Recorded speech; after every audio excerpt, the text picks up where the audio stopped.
Praise the lord. దేవుని నామమునకు మహిమ కలుగును గాక. ఈరోజు దేవుని వాగ్దానము, నీకు విరోధముగా రూపించబడిన ఏ ఆయుధమును వర్ధిల్లదు. యెషయా గ్రంథము 54వ అధ్యాయం 17వ వచనము.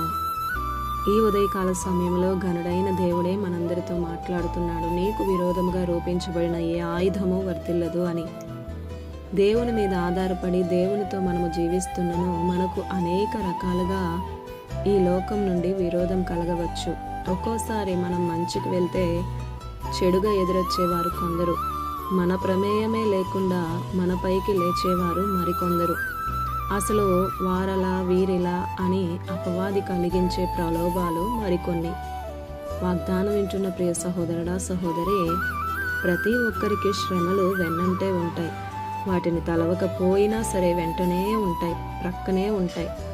ఓ మొక్క ఏపుగా ఎదిగి ఫలించాలి అంటే మనం ఎలాగైతే ఆ మొక్కకి ఎరువులు వేస్తామో అలాగే విశ్వాసంలో లోతుగా నాటబడడానికి శ్రమలు మనల్ని వెంబడిస్తాయి. నాకేంటి ఈ బాధ, ఈ శ్రమ అని కృంగిపోతే చేతకాని దద్దమ్మలమే అవుతాం. ఆ శ్రమనే ఎత్తిపట్టి ప్రార్థించు, అప్పుడు నీవే కార్యసాధకుడు అవుతావు అని వాక్యం సెలవిస్తుంది.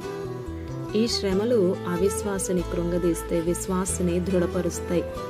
మామూలుగానే శోధింపబడుతూ వినే సందేశము కన్నా శ్రమలో ఉండి దేవుని మాటను వింటావు చూడు, తప్పక అది జ్ఞాపకం ఉంటుంది. కనుక ఈ శ్రమలు నిన్ను హెచ్చరిస్తూనే ఆధ్యాత్మికంగా నిన్ను దేవునికి దగ్గర చేస్తాయి.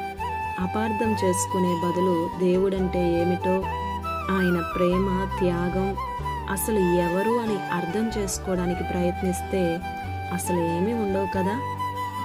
దేవుణ్ణి నమ్మి ఆయన పైన ఆధారపడిన నిన్ను ఏ శ్రమ కూడా మృంగివేయదు. ఆయన నిన్ను ఏ ఉచ్చులోనూ చిక్కనివ్వడు.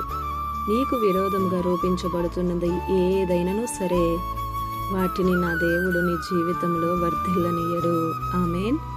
ఈ దిన వాగ్దానం మనందరి జీవితాల్లో నెరవేరాలని కోరుతూ దేవుని సువార్త పరిచర్యలో మీ సహోదరి Prasanna. God bless you. Amen.